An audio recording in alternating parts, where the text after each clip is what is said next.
Daytime Buffalo. We're kicking off Mental Health Awareness Month with the Code 9 Project and everything they do for the first responders of our community. And later, La Fiesta Cantina stops by our kitchen ahead of Cinco de Mayo with a special deal you won't be able to pass up. It's all coming up right now on Daytime Buffalo.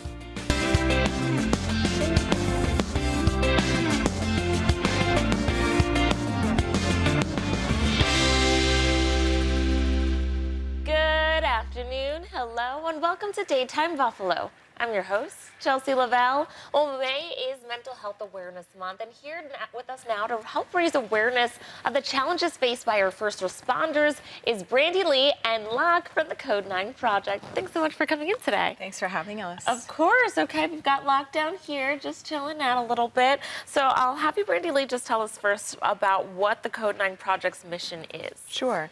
So we are a national nonprofit. We're a 100% volunteer organization, and we raise awareness and do trainings nationwide and advocate for the prevention of PTSD and suicide in the law enforcement, first responder, and military communities. Okay, amazing.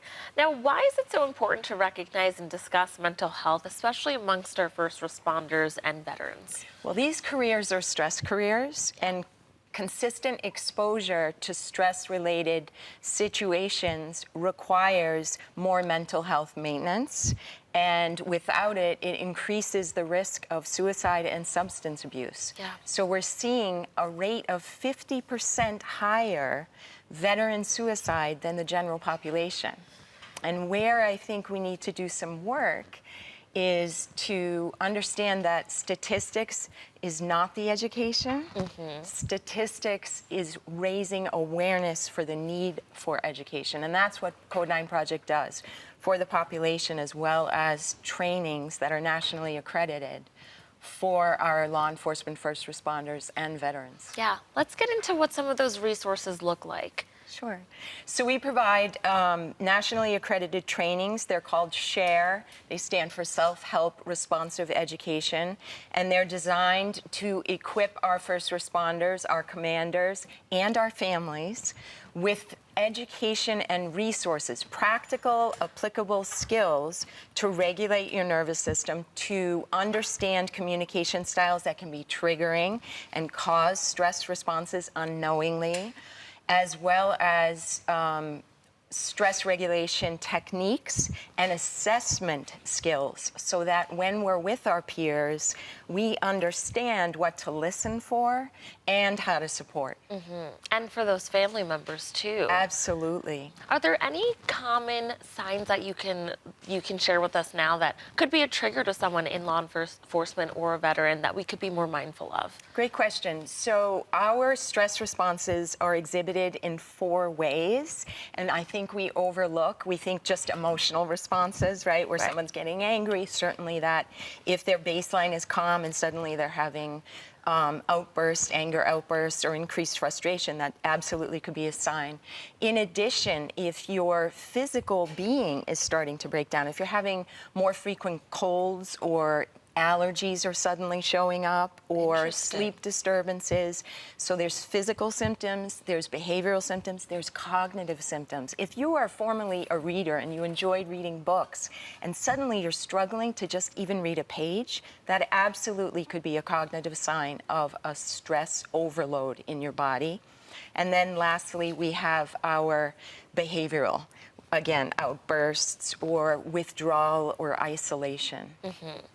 Let's get into how our viewers can get in touch with you if they would like to, one, be a part of what you have to offer, or if they know someone that could benefit. Absolutely. So we have a 24-hour hotline, a peer support hotline. That's 844-HOPE-247. Again, 844-HOPE-247, whether on duty or off. Officers and veterans can reach out to that. So there's the peer support hotline, and then the general public and departments nationwide, please reach out to inquire for trainings. And we have a critical incident team. If you sustain a suicide in your department, please reach out at thecode9project.org. Nice. Now, obviously, this is here in Western New York, but this is also a program all over across the country. Yes, Locke has more frequent flyer miles than most human beings. Let's talk a little bit about Locke and what services he provides. So Locke is a critical incident peer support dog. He's designed to diffuse stress and assess stress in individuals. He is trained for PTSD and stress response, and he's the unsung hero of our team, certainly. Amazing. Yes. Being part of this program, if someone needs a dog for themselves like Locke, is that possible to get through you? We vet and provide resources to help those looking for, but that's not our primary purpose. Our primary purpose is our trainings and our specialized critical incident team that responds to suicides and mass casualties like mass shootings and things like that, for the support of first responders. Yeah, and obviously the city of Buffalo knows that very, very well. 514 will be coming up soon, so this is a time period that will be triggering for a lot of people. Yes, and we are absolutely diligent in providing the trainings in this area because it's so needed. Yeah. If our viewers actually would like to get involved and maybe learn how to be trained and learn how to help others, how should they reach out? We're a nationally accredited nonprofit, so certainly you can support your local and your national first responders and veterans with donations.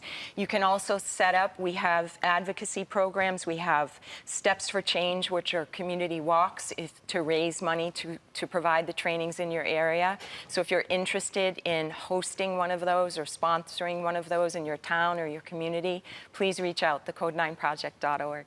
Amazing. Well, Brandy, thank you so much for coming in and sharing more. We're kicking off May, which is obviously Mental Health Awareness Month strong, and starting off focusing on the people that put themselves on the front lines to protect us. Yes. It's great that we're bringing in an organization that works hard to support them as well. Thank you for aligning with us and raising awareness and supporting our organization. Absolutely, and thank you so much for bringing Locke in. Well-traveled young man right here. Viewers, if you'd like to learn more about the Code 9 Project and their mission for our first responders, you can visit thecode9project.org. And if you need immediate help, you can call the 24/7 hotline number, 844-HOPE-247. Thanks again for coming in, Brandy Lee. Thank you so much.